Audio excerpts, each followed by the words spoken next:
All right, guys. Okay, welcome to the Chosen Sons podcast. I'm your host, Derek Childs. And I'm Dylan Childs. And we are thrilled today to have somebody who I've actually been studying some of his material for more than 6 months now. We have Mark Ogletree, and I'm going to give him a quick intro. This is actually literally the back of his book. And so it says Mark was raised in Texas, joined the church at age 18. He served an LDS mission from 1982 to 84 in Seattle, Washington. He earned a bachelor degree of arts in 1887. Wow.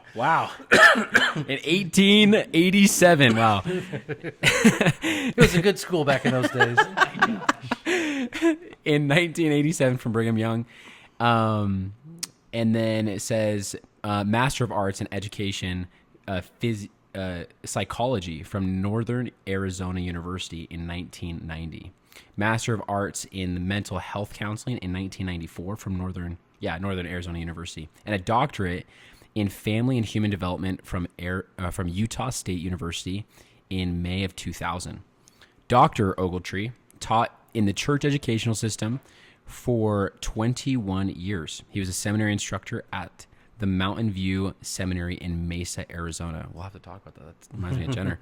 Then he worked as an institute instructor at Logan Institute, adjacent to the Utah State University. Finally, he served as director of the Institute of Religion in Dallas, Texas. In 2010, Mark accepted a position at Brigham Young University as an associate professor in the Department of Church History and Doctrine. At BYU, he teaches courses on the eternal family and living prophets. Mark has also worked in private practices for 25 years as a marriage and family therapist. Currently, he runs a part-time practice in Orem, Utah.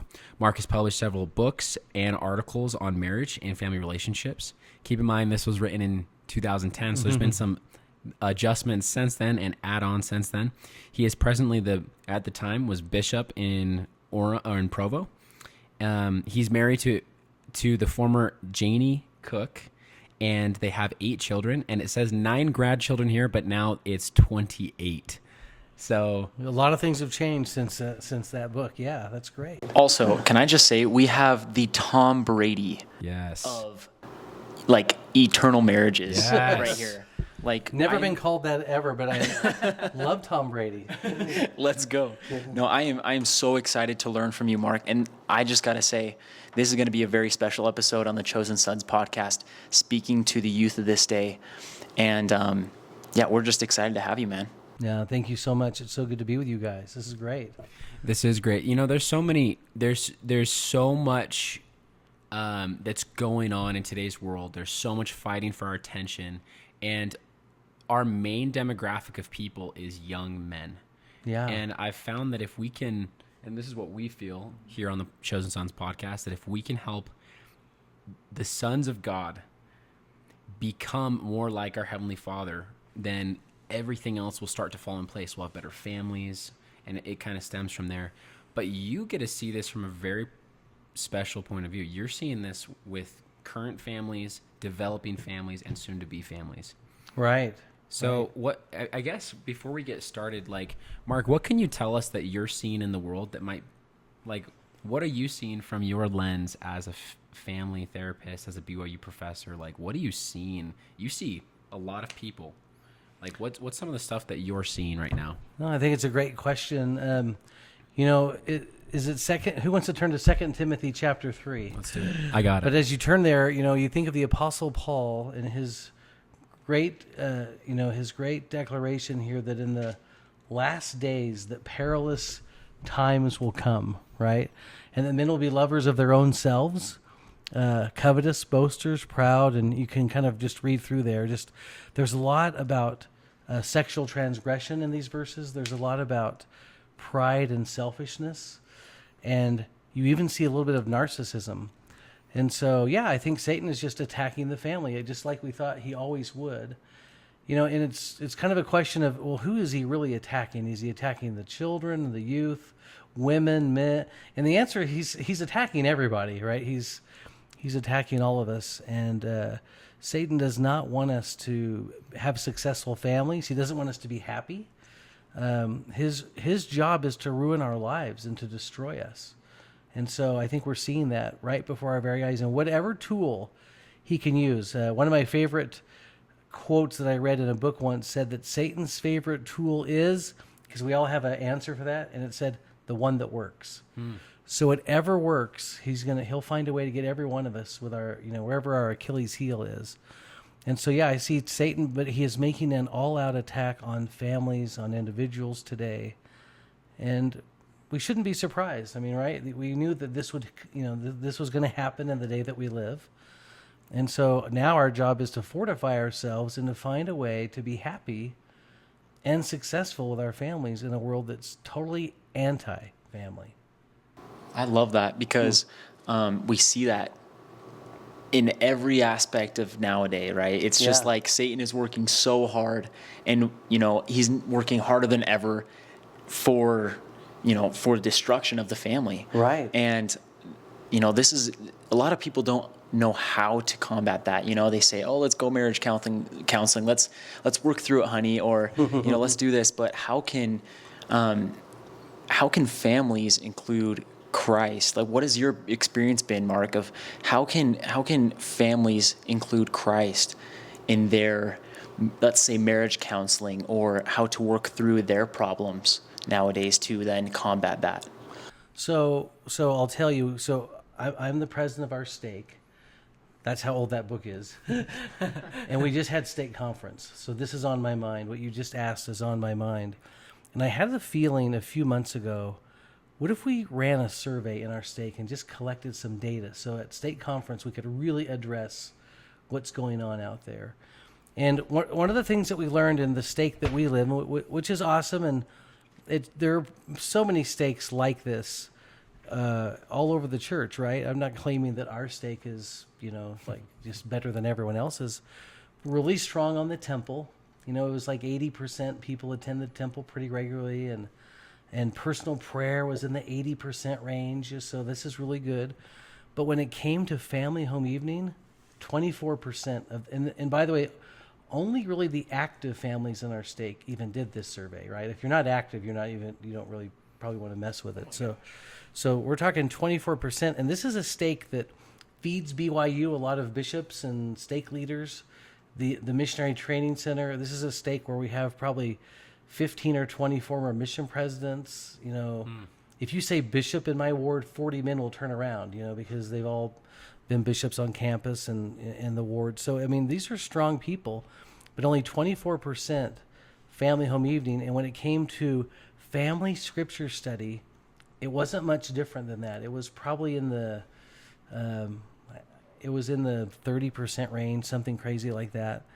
And even Come Follow Me was somewhere in that range of 30%, something like that. And so to answer your question, we study, when I say we study, as a stake council, we really wanted to make our stake council a true council. Like, let's not just sit here and talk about the calendar, and let's actually figure out how to solve some problems in our stake, Let's talk about next meeting in this meeting, type feel. Yeah, let's plan the next meeting. And so one of the things we do is we try to tackle all the hard issues in that stake council, just all the social issues of our day that have trickled into the church. And every time we sit and brainstorm and talk and go back home, come back again, the answer always is to strengthen the family and to, get the gospel in our homes. And so what's going to make the biggest difference is we have to fortify ourselves. You can even think of the word inoculate. We've got to inoculate ourselves with the truths of the gospel. I mean, that's the real answer to be able to withstand. I mean, if you think of the great scriptures in Ephesians 6 on the armor of God, and we've got to armor up, so to speak, and we've got to be protected. But if in an active, solid stake in the church, if only 25% of the families are actually teaching the gospel in the home, parent to children, man, we are missing a huge opportunity, And so in my mind, to inoculate ourselves, it's got to be a personal prayer, it's got to be personal scripture study, and it's got to be, the temple's got to be in there, right? And this is how we fortify ourselves, but also find ways to have peace in our lives. So let me just throw one more thing in here really quick that probably has been lost, that we need to kind of bring back. Back in the late 1980s, so I recognize this is really old, but I can't imagine this not being relevant today. The church did a research study, and by the way, for those who don't know, the church is always doing research studies. They just don't tell us. I mean, it's private for different reasons, but the church is great about studying itself, so to speak. In that research study, they identified 4 outcomes: mission call or serving a mission, being ordained to the Melchizedek priesthood, being married in the temple, and now I'm missing one. Give me one that's like that. Oh, I guess receiving your endowments, right? Being endowed in the temple. So endowed in the temple, married in the temple, priesthood ordination, and a mission call. And then the question was, how do you get there? So how do you get there? Because, I think the obvious answers are you got to have great youth conferences, and I'm sure seminary helps, and Sunday school. And they looked at everything. Just all the, mutual, Wednesday night activities, everything they looked at. What had the highest correlation was personal prayer and personal scripture study. And the correlation was like 90%. And so if anyone knows about statistics, that's unheard of, to have a number, a correlation that high, a 0.90 or whatever it was. It's incredible. I mean, and so then the next question became, okay, so if personal prayer, they called it private religious worship. If private religious worship is what really leads people to those 4 outcomes, how do you get people to do that? And you guys can probably guess. If you want to have youth who pray and read the scriptures, the next thing, the level right below that is in their families. If their families prayed and if their families read the scriptures, then once again, a super high correlation of youth who are reading the scriptures and praying. So of all the things in the church that we focus on, if we want to really get the biggest bang for the buck, so to speak, we have to find a way to turn our youth into the scriptures and into prayer in a way that they can have a relationship with our Father in heaven and feel the Spirit and feel power when they read. And that's what makes the difference. Maybe. I'm kidding. Yeah, there's more. Obviously, there's a lot of other things to that, but there's, are you familiar with Quentin L. Cook's statement on that? No, tell us about that. Here's another great story. Okay, and I'm trying to just do this from memory, so you guys are going to have to kick me under the table to make the memory. We'll include whatever talk he's talking about in the description. Yeah, we'll do that. So this is really cool in the late, because we see things go in cycles and in patterns, right? And so in the mid to late 1960s, because of what we would call, I've got to say this the right way, but the saints who lived in California were getting really nervous because there was so much drug use, premarital sex, it was pretty wild and crazy. By the way, we would look back on that now and think that was probably pretty tame. But in the 1960s, this coming out of the 1950s, this was kind of crazy. And so the saints in that Bay Area of California thought maybe the time has come, that Jesus is coming any day, and we need to go back to Utah. And so there's a movement and by the way, we saw that during COVID. That's why I said it's kind of a pattern, because during COVID, a lot of saints from California decided this was the time to move here. But the problem was the church was either had just completed or they were building the Oakland Temple. And the Oakland Temple was dedicated in 1964. So the church leaders, First Presidency, sent Harold B. Lee, a member of the Quorum of the 12, to that Bay Area to talk everyone kind of off the ledge. And I don't know if you guys know much about Harold B. Lee, but he just didn't mess. He just shot straight right from the scriptures. And he told the people, he goes, number one, don't leave here. We just built a temple. You can't go. And he's like, but I want to promise you something. And it was along the lines of this. If you will live the gospel and be lights to those around you, if you will, attend the temple and keep covenants and talk about the temple in your home, if you'll teach the gospel in your home, it was all those kinds of things. Then he said, I promise you, you will be fine. You will be safe. You'll be protected, and the Lord will be with you, and you'll make a difference in the world. And that's exactly what happened. Quentin L. Cook was a young bishop, I think, at the time, and he was taking notes like you guys are writing a few things down now, and And then he said, and this is the talk that we can link it to, but he's the one who said, I kind of believe you can actually raise your children anywhere if parents would be willing to do those 3 or 4 things that President Harold B. Lee taught regarding the temple, the gospel in the home, being lights to those around us, which I think involves sharing the gospel with others. And anyway. I'll have to jump in real quick. Yeah, go ahead. And then, So for anybody, just to speak in layman's terms, like, Mark, and you can correct me if I'm wrong, but what you're saying is the highest yielding thing that would lead to temple marriage, to endowment, to all these core steps in progression is family, scripture study, and prayer. Because that's the fundamental to the personal scripture study and personal prayer. Right. I mean, I'd say the foundational piece is our personal private religious worship, which is our personal prayer and our personal scripture study. But what usually is associated or connected to that is family prayer and family scripture study. Do you want to add something before? I have a million things I can go with. yeah, I just wanted to, like, something came into my mind living, or I guess like what you just said. Thank you.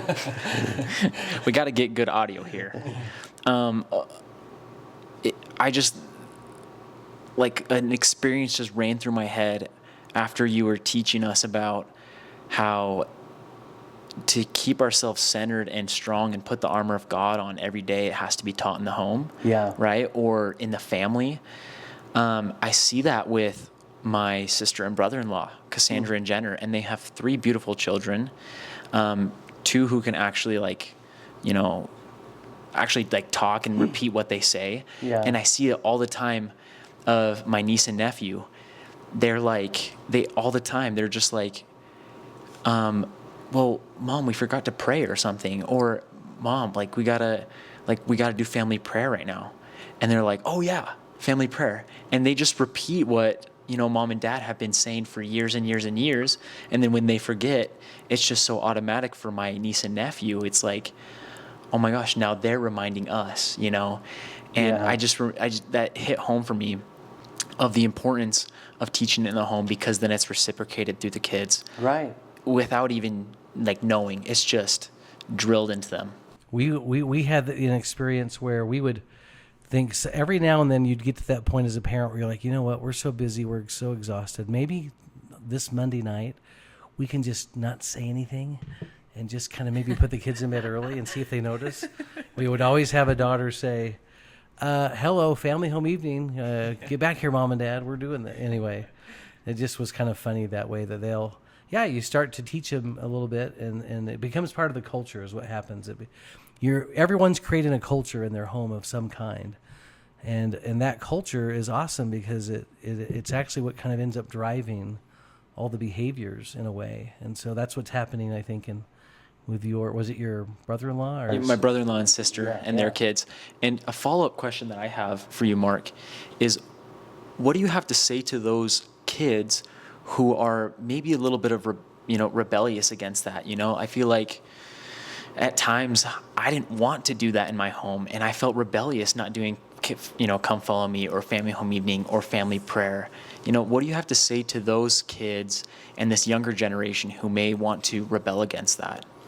Maybe I'd want to say something to the parents and the kids, and I think what I would tell the youth, if they actually feel rebellious, I wonder if they're even listening, if they're listening to this, maybe they are, but this is a process, right? It's a process, not an event. And what you may not feel like diving deep into right now, you may feel a lot later in your life that you'd like to do that, right? And so to be patient with yourself and that everyone's on a different path and a different pace for sure.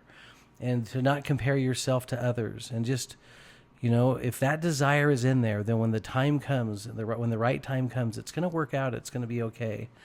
And not to panic or not worry or not punish yourself that, well, I'm not like this guy in my seminary class, who's having visions, and transcribing records or whatever.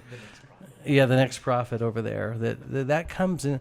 It's really interesting. I'm old enough now where I can look back on seminary students, and because I have seminary students that are in their, when I first started teaching in the 80s, that are in their 50s now.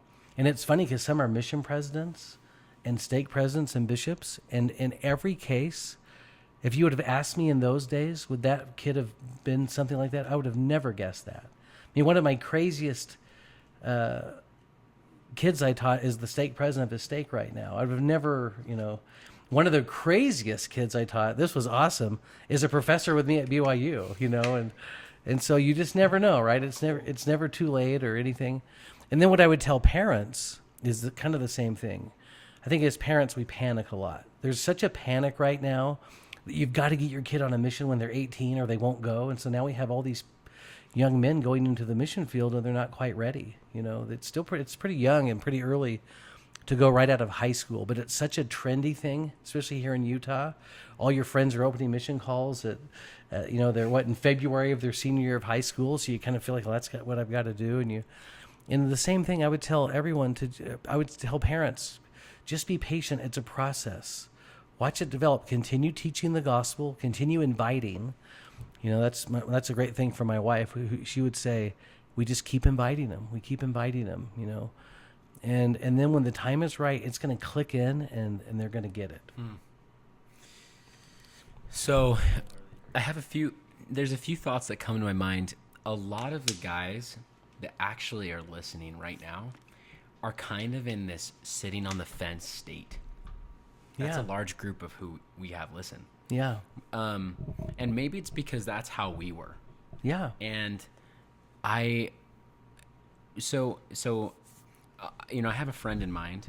He's kind of messing around with girls and recently baptized, but, is really pulled into this emotional side being with this girl. Right. And so not messing around with girls, messing around with a girl. And he's, how would I speak to him? Because I know that if he can spend time here, then the Spirit will work on him. Yeah. But how do you get him to that point? Like, how would you get somebody to that point, and why? Like, how would you approach a conversation like that with somebody who's kind of living in sin, who it's actually holding them back, but you also want to foster this relationship where they actually grow connection versus a distance? Like, I don't know. Hopefully that makes some good sense. Yeah, no, I think there's definitely a mentality among some of eat, drink, and be merry, for tomorrow we go on a mission, kind of thing. And so there's a lot of people that have seen others do that same thing where you can party and do all kinds of fun stuff, be immoral, and then next thing you know, you're in the mission field. That's not true for everyone. But here's the thing. I think in the church often we feel like there's just this formula where, hey, if someone's not active, let's just go activate them. If someone's not a member, let's just go baptize them, and not realizing that, well, wait a minute, maybe that person doesn't want that. Maybe they don't. I always think in my ward, there's like 5 people who aren't members. And so they're always, or there's people that are not so active, right? And so it's always like, well, if we invite them to this, then they'll get active. Well, not if they don't want to, not if they don't want to. And so I think what we do with a friend like that is you just continue to love and you continue to invite and you have this great relationship with them so that when the time comes and they need to ask a question or they're wondering about something, you're there for them and you're ready, but we're at the same time, we're not pushing them, I've had, as a stake president, I've had a couple young men say, I really don't think I want to go on a mission. I just don't think I want to do that right now. And I've said, that's fine. Then you don't have to go. I mean, we want every young man to go, obviously, but maybe right now is not the right time. Why don't we sit on this for a little while and let's have you get converted? I mean, that's what we really need, right? We need them to get converted to the gospel, because if you're converted, then you're going to want to do those type of things, right? But we certainly don't want to force it on others. We can't force it on others. But we and that would be Satan. He would want to force something. We would want to follow the plan of Christ, which is he gives these great gentle invitations. Hey, come with me to this fireside. This John, by the way, guy is speaking. He's pretty good, or whoever. And anyway, did I hit the target on that? Yes. And I think that statement where it says, wait, let's not shove this down before you're ready. Let's be converted. Yeah. And there's this amazing thing. This is a personal thing with me right now. the top priority, I get married and sealed in 5 days. Congratulations. Amazing. It's going to be awesome. So excited. And thank you for like a lot of what you've done vicarious through some of the resources you provided. It's helped me a lot with my thoughts and my preparation. It's a great title, Preparing for Your Celestial Marriage. So, good. But as I've been preparing these last couple of days and as I've been praying, I keep on saying, God, how can I be ready for this marriage? And you know what's so interesting is every day he's told me the same message for the last week. And he said, connect with me. And I think that's so interesting. And so with that, I want to jump into this incredibly important thing that I've learned that's like in my heart. What I'm feeling right now, by the way, it's so cool. I call this like the chosen effect. And the reason I call it that is because there's this really beautiful way that I feel like the chosen depicted the way that people talk about Christ when they're truly converted. Yeah. Like when Emily Bell Freeman spoke, what's her time? It's okay. Finish this thought and we'll... Okay. Emily Bell Freeman said this to me one time when she was presenting. And I was so sad that she was done speaking. Yeah. And I walked up to her and she went deep into the scriptures and I was like, how did you know? Like, how did you know that? Like those details, that context, like, and she showed me how to learn in the scriptures.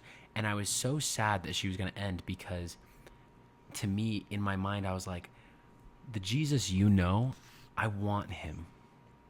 And when you're speaking like this, there's this amazing thing that happens when we actually know Jesus, when we come to make him part of our marriage, when we make Jesus part of our family, when we make Jesus part of ourselves, it's this really interesting thing. And I call it the chosen effect because the way that Mary Magdalene talked when the Pharisee Nicodemus came back up to her, Nicodemus was like I've healed you. And she's like, no, you did not heal me. Like she's like, I don't know what happened, but I know I'm different. I don't know. I know I saw a man. His name is Jesus. I don't know what happened, but now because of him, I'm different. And I feel like that is like an epitome of being of this conversion process. Like day after day, I'm like, I don't know what it is about the scriptures. Sometimes I'm like, I don't know all the whys, but I know I'm different after that hour study. Yeah. And so what I'm feeling right now is that, and it excites me. And with that, with going back to what you said let's get started, or let's get converted. Well, what happens when we have Jesus and we're converted? It's really easy to go back to what you said, where we said, be a light. Yeah. It's this automatic thing. Like you don't train to be a light. You're like, oh, I just want to go be a light. Mm-hmm. And so I love how you just hit that right at the core. One of the other questions that... So do you want me to answer that question then? Yes, please. Do you remember what you asked? No. I was going off. Where was I going with this? You're talking about, I think, preparing for marriage, and you said that in your prayers that you were having this feeling of connect with me, right? Yes. But I think you were going to maybe ask me about what are some of the greatest ways you can prepare for marriage or something, maybe? Yes, and especially for some of these guys that are listening. Yeah. Like... what is it that you would say to the young men that they can best do to prepare for marriage? Okay, so this is a great question, and what I'm going to tell you is not going to be surprising. And I know that it's my opinion, right? And so you may hear someone else, and they may give you some other ideas. But a very well-educated opinion that has, been proven to be true over time. I'm just kidding. No, I hope this is okay, but... I really believe that we came to this earth in families, right? The Lord sent us here in families, a mother and a father. And of course, in our LDS context, we're usually going to have a few siblings, right? Because it's in the family where we learn all the Christ-like traits. That's the whole purpose of the family, is to learn how to be kind and loving and patient and all those things, right? All those great virtues. And so the greatest way that you can actually prepare for marriage, in my mind, it's not learning how to cook certain things or do your taxes or whatever. it's acquiring Christ-like attributes. And so it's almost like I want to hear my mission president say to me after we quote Doctrine and Covenants section 4 in a missionary meeting, right, of remember faith, virtue, knowledge, temperance, patience, brotherly kindness, godliness, charity, humility, diligence. I wanted to hear my mission president one day say to me, oh, you remember how we quoted that in every meeting? Yeah, what we were doing is we were preparing you to be married and have a family. We were preparing you to become like Christ, and so the greatest way that we can prepare for marriage and family, in my mind, is to acquire Christ-like traits. And we can't do that. That is a lifetime pursuit, right? We would never want to overwhelm anyone thinking, oh, you've got to acquire these 50 Christ-like traits and then you can get married. This is what we're working on our whole life. The family and the marriage is a laboratory to learn how to become like Christ. And what better starting point is there to have a partner in your life that you care for and love more than you love yourself? And you're serving them, and you're practicing humility and kindness and charity. So to me, I mean, guys, the gospel is real. I mean, this is the greatest. Maybe we could take this celestial marriage book and just make it in one page and just here are 10 or 12 of the most important Christ-like traits to acquire. Now go to work on that and help each other as a couple get there. And now we can help our children get there, right? I love this thought, Mark, of acquiring Christ-like attributes to best prepare for a celestial marriage. And I think back on maybe one of the best ways young men can do this.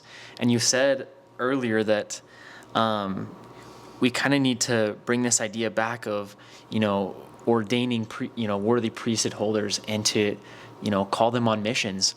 Because I think the best way we can become like Christ is going out and being one of his representatives and one of his disciples. It's where you learn the most about him, right? Yeah. And when you're on his errand. And a lot of people joke too, is like, when you're there with your companion, you learn how to, it's almost like practice with, a future wife, right? Right. In a lot of ways it is. You're learning how to work with somebody and, maybe even prepare food for somebody, clean together. Help someone when they're sick, Yeah. or cheer someone up when they're having a bad day, or planning and, all that jazz, even shopping together. Yeah.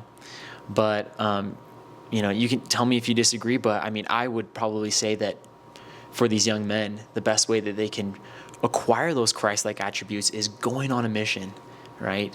That is probably the best thing they can do as a young teenager. One of the things I'll tell people regarding what you just said is that just for me personally, so we can't say this for everyone, but the mission prepared me for life more than anything else ever, including school, graduate school. I mean, everything that I really learned that I need to learn about being a father and a husband, I probably learned in the mission field. Everything that I've actually learned in my profession as a therapist, I probably learned more in the mission field than in graduate school. But yeah, I agree with what you're saying. I mean, if we want to become true disciples of Christ, which is who we are, that's our identity, as President Nelson's taught us, then we follow him. And I can't think of a better place to learn that than in the mission field. One of the things I'll do with missionaries as we set them apart to go on their missions is we'll read the last verse in Words of Mormon, where it talks about King Benjamin laboring with all the might of his body and with the faculty of his whole soul.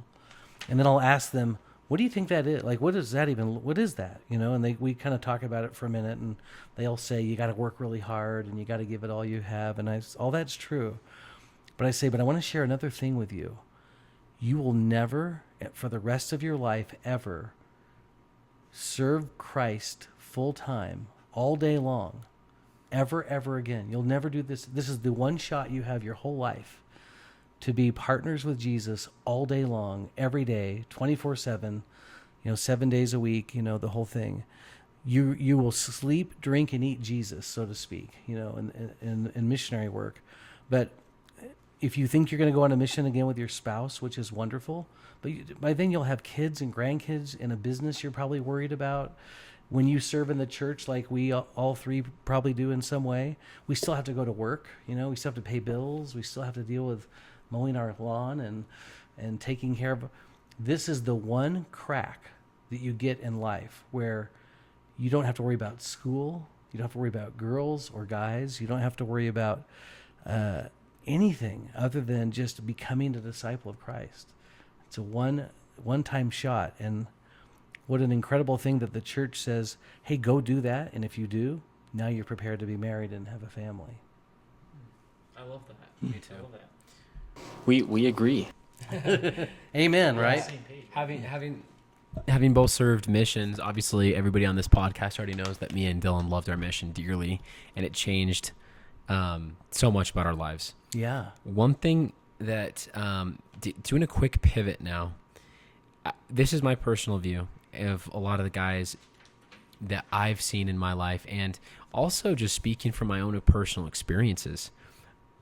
I feel like that the law of chastity is probably the biggest thing that's holding the majority of guys back. Would you agree with that? Yeah.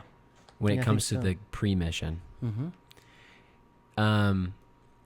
how do you approach talking about the law of chastity, and what things do you recommend, especially regarding the law of chastity, sexual sin, and how to talk about sexual relations? Yeah. Like doing a pivot now towards that, like intimacy.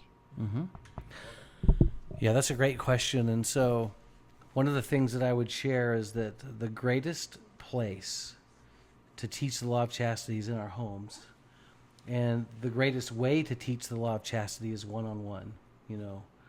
In other words, not as a group, but, you know, as you know, one you know, a teenage son or daughter with mom and dad, you know, and here's my fear, but I don't have a sense that the law of chastity is being taught that well in our homes today. I really fear that it's just not a thing. And so when I meet with young people who have broken the law of chastity, you know, one of the things that it feels like that kind of comes up is that they actually didn't know that. We literally had someone come home from a mission and they were like, oh, I didn't know you couldn't do that, you know, or whatever. They're not being taught, you know, and you know, the world is so different now. And so what a teacher can say in a seminary class or in a Sunday school class, we have to be super careful, right? Now we're walking on eggshells, teaching the law of chastity in those settings. But parents can have free reign to teach whatever they want to in their homes, right? In terms of how far they want to go with that and how specific they want to be. And so, number one, to answer your question, yeah, I feel like the place that has to happen is in the home. And that doesn't guarantee anything, right? That doesn't guarantee that, oh, and if you do that, no one will ever have any trouble, because the worldly influence is so incredible. And so the second thing parents are going to have to do is find a way to manage and monitor phone use, because, you know, back in my day, as you guys would guess, you know, if you wanted to view any kind of pornography, you either had to have a subscription on TV to some kind of racy home box office or whatever to watch an R-rated movie or whatever, or you actually had to go to the cashier at the convenience store and say, can I have that horrible magazine right behind you? And who wants to do that, right? Now they call it the delivery system. The delivery system for pornography is uninhibited. There's no roadblocks to it in any way. Yeah, like no resistance.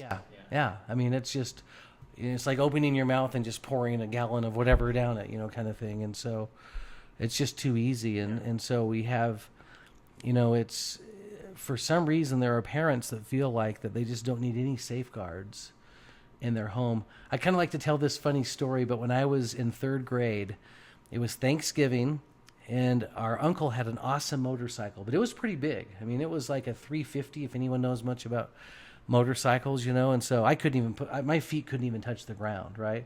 But the idea is we're going to just keep it in first gear. We're going to ride it around the yard. And when you're done, the next cousin's going to go. And there's like 20 cousins waiting to ride this motorcycle. And for whatever reason, I'm first. Okay. And so I get on this motorcycle and drive it around the yard.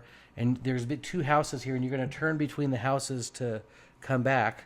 As I make this turn, I panic. I give it full gas and just smash into the wall and wreck this motorcycle. And now 20 cousins are furious because they were all waiting to do this, right? But I think that's what happens when you give a kid a cell phone. I mean, what's in their hands is so powerful. Like I didn't even know what to do. I mean, I still can remember to this day getting closer and closer to that wall and not know, and just giving it even more gas. I mean, I didn't even know what to do, right? And so we're asking these young people to manage something that they have no way to manage. If you think about it, most adults can't even manage a cell phone, right? My wife walked by in our state conference. We had a youth session of our state conference, and my wife was preparing refreshments or something for that, and she walked by and she said, I was kind of looking at the kids in the back. She said every kid was on their cell phone during the message from our general authority, right? And so this is part of the reason why the gospel is not penetrating the hearts of our youth, in my mind. I mean, how can the gospel penetrate our hearts, and how can we become deeply converted if you're watching or listening to something else, or if your mind is somewhere else, right? And so anyway, I'm old enough now that I don't actually remember the question you asked me specifically, but I think it was about the law of chastity. What else were you asking about? Yeah, I think so we obviously talked about parts of the law of chastity within the home. Now what does that conversation look like for the majority of people who never had a parent who talked to them about that? Yeah. So like now Derek, he's going to go talk to his homie. Mm-hmm. And what does that conversation look like? Yeah. How do I approach this upon the standards of truth? Yeah. Right? Or how would you recommend that we can do that, being that the majority of people, like you mentioned, aren't having these good examples set within the home? Yeah, no, that's really hard. I think teaching the law of chastity to a peer who's breaking the law of chastity would be really hard, difficult, because it would almost feel like that would have to be more of a testimony of, hey, I just want you to know the blessings in my life that have come from living this law. And if you want to know more, please, you could ask me anytime and we can talk about it. But I don't think we can kind of go in with a presentation to a peer and say, all right, I'm going to teach you the law of chastity today, and here we go. Just buckle your seatbelt and listen up. But there'd have to be a good enough relationship there where they're almost inviting you to do that, and then you can testify of some great principles. What's really cool is that social science research often validates what the church has been teaching for years. And there's an incredible researcher named Mark Rigneris from the University of Texas that's showing that everything that we've been teaching about chastity for years is actually verified statistically, meaning things like this: couples who wait and don't have premarital sex are actually happier. Couples who wait, and this is all compared to people who cohabitate, actually have stronger relationship stability. Couples who wait actually report having more fun and happiness in their relationships, because in their relationship they learn to have fun and do cool things. Couples who are out having sexual relationships during that time, that just became the culture of that's just what you do now. When you see each other, you just have and so they never learn how to solve problems. Couples who wait are more resilient in their relationship. Now here's the key to the whole thing. Ready? This will blow you away. Couples who wait report higher sexual satisfaction in their marriage than couples who have been cohabitating for all this time. So prophets have nailed it, guys. The scriptures have, there's some great blessings and benefits from keeping the law of chastity. And if we really believe that wickedness never was happiness, we've seen so many people, the depression rates, this is another statistical thing to bring in, but the depression rates for those who break the law of chastity, now they don't call it that, they just say, that are premaritally sexually active, are astronomical, especially for women. It's just incredible. And so there's just all kinds of data out there that verify that what the church and the gospel have been teaching for years and prophets is right on. It's almost like we know what we're saying and teaching. Take that, world. I'm just kidding. Yeah. I love this. I had another question. I mean, I don't know if I'm going too fast with this question, and maybe we still have some more to learn about how to prepare better and things like that. But what about couples who have problems already with maybe the sexual relationships, and they need to work through it? How would you best counsel maybe a broken couple that way? When you say, are you saying that they've been premaritally sexually active? Yeah, Is that and what you're then, saying? and now that they're married and they're having, maybe trouble with their marriage and maybe some trust issues. I don't know, right? Maybe we can even talk about a few of those things that you've seen because now that you're a marriage counselor, right?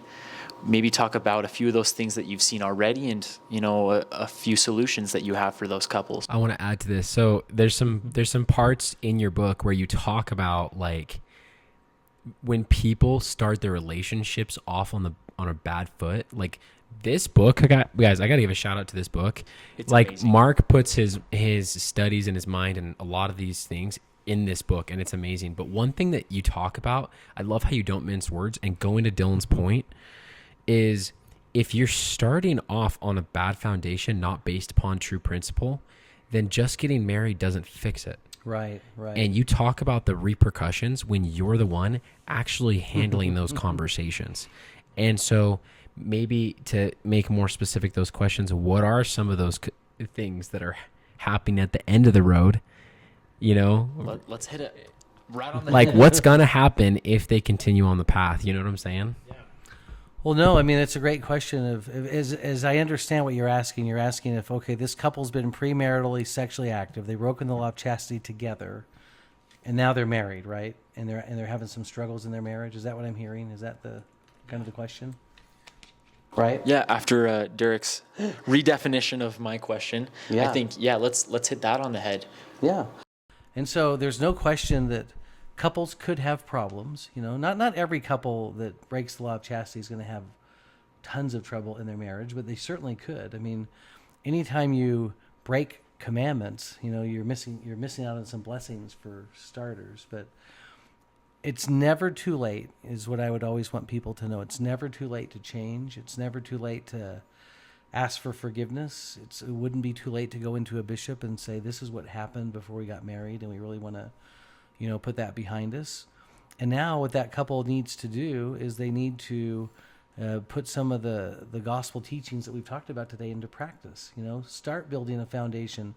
Helaman 5:12, right? Let's make Christ the foundation piece of your marriage relationship, and let's build on that.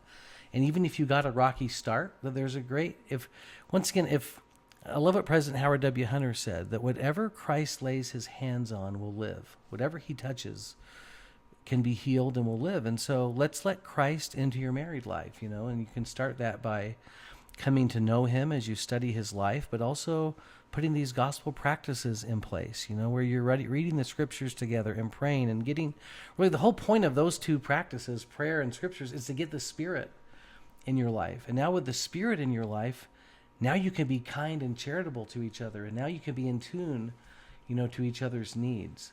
So I'm not really sure. Let's check in with you guys and see if I'm answering your question the way you were thinking about it. But the way I would go about it is, okay, I don't think it's too late. I think that, but you could have some trouble, and you may need to go get some help, and you may need to unravel it.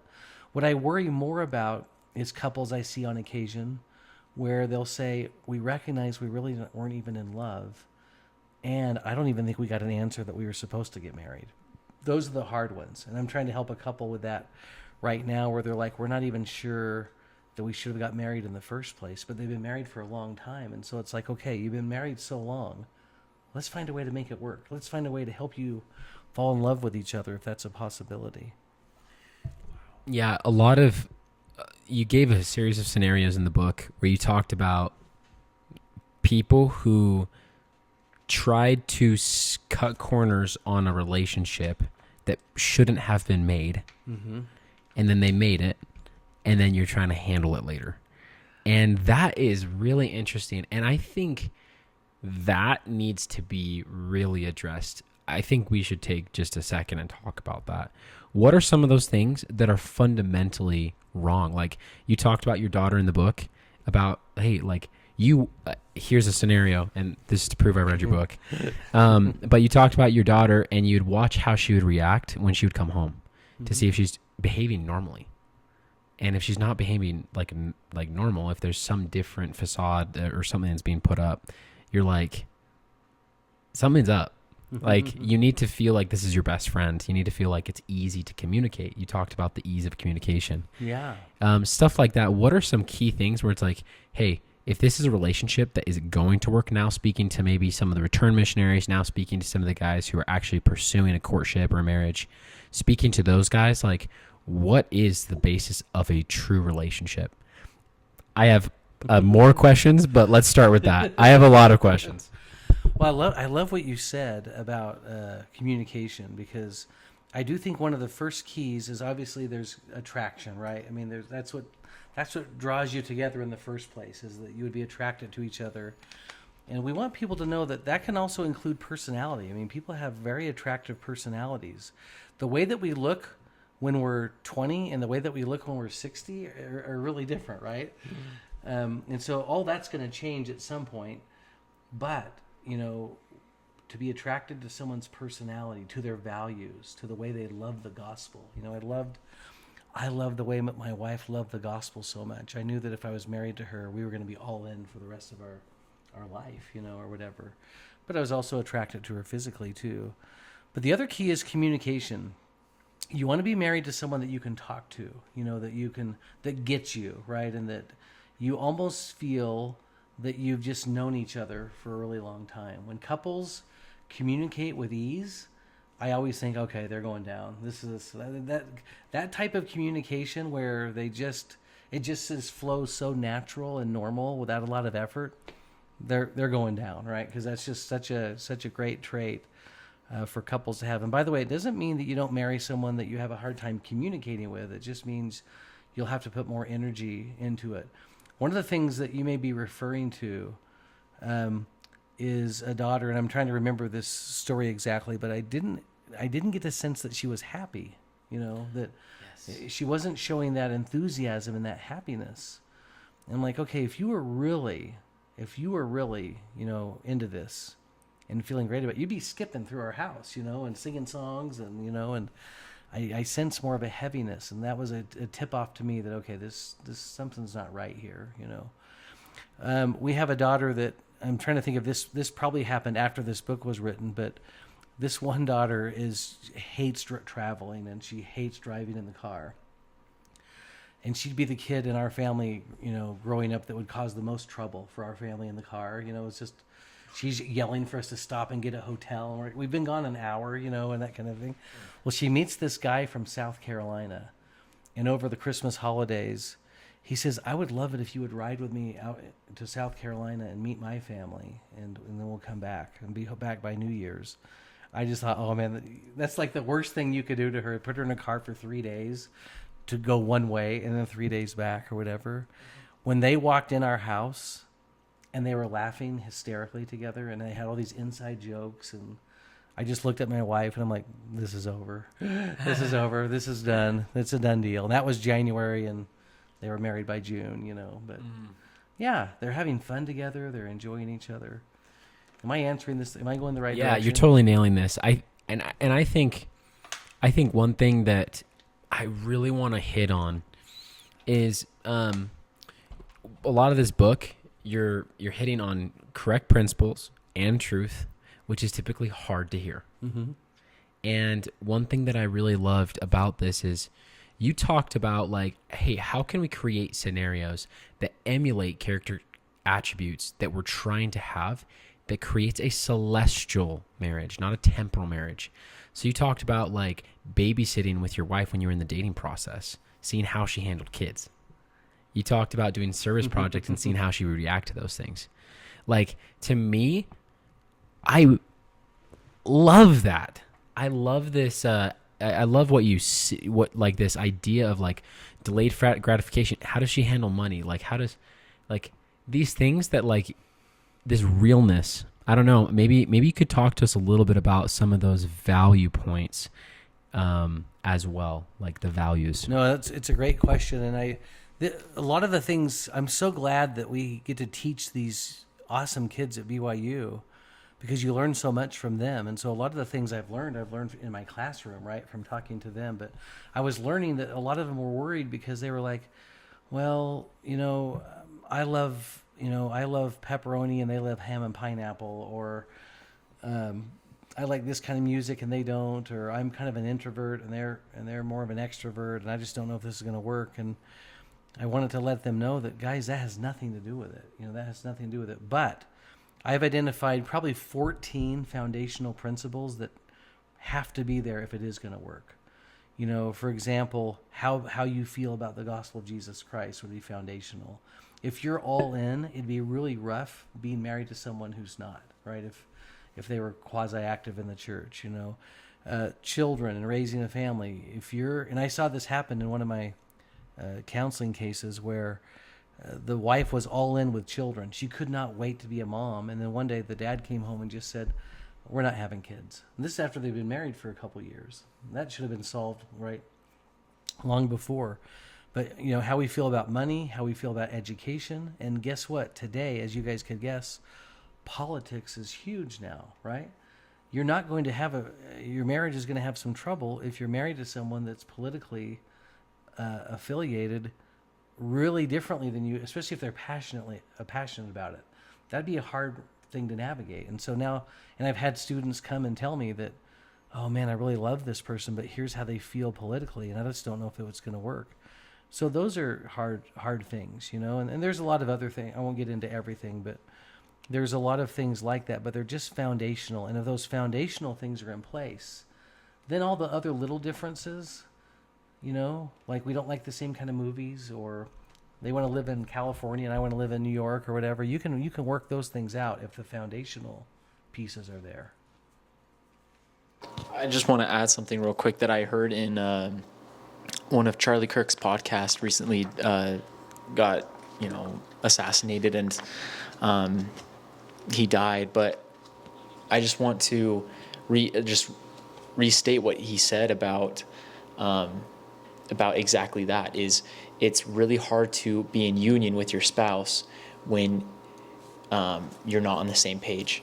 And he's had so many debates about is being diverse, does that bring strength? Mm-hmm. And he's like, no, like that makes literally no sense. Mm-hmm. And so I love the point that you're making, that when you can find as many things that you can connect with your spouse, you're just going to bring more strength into the relationship and into the team. And that's why I love the idea of, all in mentality, and bringing your whole heart, right? And all the energy. Because if you guys, if a husband and wife can do that, then they're going to find so much strength and so much success. Let me share something with you on that topic, because there's research. You'll hear people say that opposites attract, right? And so that almost causes someone to be looking for someone completely different than them, But that's not true. I mean, like academically and research, it's not true. The strongest marriage relationships come when there's more similarity, rather than differences. And so we call it the similarity principle. And what it means is that the more similar you are, the greater likelihood of happiness in the relationship. It doesn't mean you can't be different and have differences, but think of it this way, that you only have a certain amount of energy every day, right? So if you have a huge difference, right, with your significant other, then you have to devote energy to that, I don't have to devote any energy to activating my wife in the gospel. There's nothing that has to be, nor does she have to put any energy in that way. So we are fine there, What if you married someone from a different socioeconomic background? I mean drastically, right? Someone, now you have to devote energy to that, right? You have to devote to create the equilibrium. You have to devote energy to that. Where if you actually married someone from a similar background, that socioeconomically, you wouldn't have to put any energy into it. And by the way, that doesn't mean that marriage couldn't work. It just means, you're going to have to put some energy into that. If you marry someone who doesn't feel the same way you do, let's say about raising children. Yeah. Now you got to put energy into that. You're gonna have to really devote some. You're gonna have to do some reading and some studying and become one. Where if you marry someone who feels the same way, my wife and I just don't have to put a lot of energy into that, because we feel pretty much the same when it comes to how we raise our kids. And so, once again, it's called the similarity principle, and it doesn't mean that you can't marry someone who's very different than you, because of course they're going to be different, and they're going to be different in a lot of ways. But just we have to be aware of, okay, where is the energy in our relationship going? Because I always tell couples, if you're really similar, guess what? Now you get to use the energy in other ways that are awesome, right? Now you can use it on connecting and romance and fun together and shared time together. And you don't have to be devoting it to, okay, we got to really talk about our finances tonight because you just blew all of our money. Can I say something real quick about that? Sorry, I know you're just dying to say something. I think that's so important for the young men nowadays, Mark, is because I've been looking back on my dating experiences recently because I'm still single. Yeah. Any ladies who are listening to this podcast, just call in at this number. We'll take them by the order, right? Yeah. But I never really thought at the time that I was dating some girls, like, is this going naturally? Is this going smoothly? And that should be a green flag of saying this is something that will work out. Mm-hmm. And, that probably would have saved me a lot of time and energy and money. And I think that's important to know as a young man who's also dating and, knowing that dating should be used as a tool to, prepare yourself for a marriage in the future and to find that spouse that, prepared for you, right? But, I encourage the young men to look out for that. How smoothly and how natural is this relationship going, right? You said when your daughter came home with that young man, they were just giggling and laughing, and it was so like natural for them. And then you just said, you just could tell it's game over, right? It's going down. They are so perfect for each other, and I think that's a good key indicator for these young men of saying, okay, how smoothly is this working out? And that doesn't mean you can't put effort into it, right? But like you said, there's only a certain amount of energy you can give in a day, right? Right. Yeah. Good comment. I honestly couldn't agree with that anymore. Like, how often are we? What's the adage? It's like putting a square peg into a round hole. Mm-hmm. It's like when we're trying to make something work that shouldn't ever have worked. Right. Listening to those things, I remember my mission president gave me 2 pieces of advice when I was looking for my wife. Yeah. My soon-to-be wife. And he said this, and now it's been 5, going on 6 years, and I've always remembered this. He said, the 2 most important things I could say to you, elder child, is number 1, find somebody who loves God more than everything. And number 2, find somebody who adores you. Yeah. And I thought that's important. And I had to, it took me probably 4 or 5 years till I actually was okay with being adored for who I was. Right. It's like, I don't have to fight the fact that you don't love me. Like, I'm putting way too much effort into the fact that we probably shouldn't work in the first place. Yeah. Even though you're a pretty girl, even though this and this and this, if you don't love me, that's a prerequisite, And I think, and being worth, you are worth being loved is just as important for sure. I don't know if you have any adage on that. No, I think it's great, and everyone's worth being loved. Everyone deserves to be loved, and there's someone out there to love us. I think, I'll tell that to people occasionally when they'll come and visit me, and it feels like the other partner's hanging back or just not really devoting a lot of time or effort into the relationship. And I'm like, I think you deserve more. I think or I'll even talk to a couple they're divorcing, and I'll talk to the husband or wife, and they haven't been treated well by their spouse for years. And I'll say, cheer up. You know what? You deserve to be loved by someone. You haven't had love for 30 years or whatever. There's probably someone out there that would just think you're the greatest thing in the world, and so give that a chance, and so, no, I think that's great. Your mission president gave you some great counsel. It sounds like you're following it perfectly. Yeah, and I don't know why she loves me, but I know that she does, and that's important to me, and I love her for everything that she is too. Yeah, that's great. Well, I think that we've been fed. We have been fed. Very much so. And thank you, Mark, for hopping on. And guys, I just want to give another, one of the things that I would recommend to anybody is don't just listen, but try your best to learn and become. And so with a lot of this stuff, going back to some of the core points of this is let's try to become like our Savior. Let's talk about those core attributes, and let's find people who also envelop those things. And secondly, it's like, I encourage you, if you're in a place that you shouldn't be, get out. And if you're not in a place that you should be, get in. And so we love you guys so much. We're so grateful that Mark has taken the time to hop on. We'll have to see if we can ever put some more together, because this could have been a 4-hour conversation if time permitted. But we're so grateful that you made the time, stopped on your way from one thing to the next between A and B. And thank you so much, Mark. So happy to do it. Be happy to do it again. Yeah. Mark, last question to end off, right? And then It's not going to be about anything controversial, right? not at all. No. If you could talk to your former self, Mark Ogletree, smaller version, right? 14, 15-year-old Mark, would there be any advice you would give to him how to prepare for a celestial marriage now? Yeah, no, I think that's great. When I was that age, I wasn't even a member of the church, so I'm not sure what I would have been thinking. But I just love when you said that, the first thing that popped into my mind was the great statement that Elder Faust has made, at President James E. Faust, that Elder Holland now quotes all the time. Do not take counsel from your fears, to move forward with faith, to believe in yourself, and I think that we don't give ourselves a lot of credit. We all think that we're probably the worst person in every room that we're in. I'm probably the one that with the least amount of gifts or talents or to offer. But what we could do is, everyone is a miracle worker in some way, and we have this unlimited potential.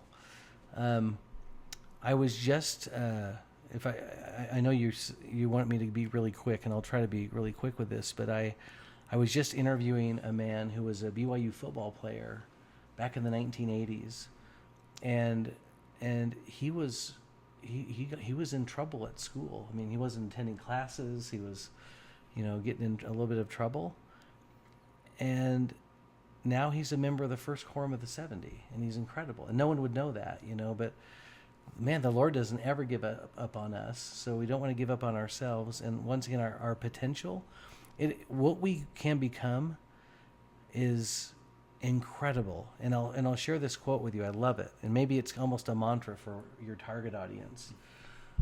This is David O. McKay. The real test of any church or religion is the kind of men that it makes.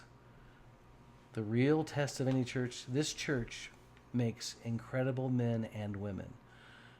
And there's no possible way we could be who we are without the Lord in our lives. I mean, He's who makes us who we are, but you throw in the mission, you throw in all the experiences, all the training in our youth programs. I mean, this church is designed to make the most incredible men and women who have ever lived on this earth.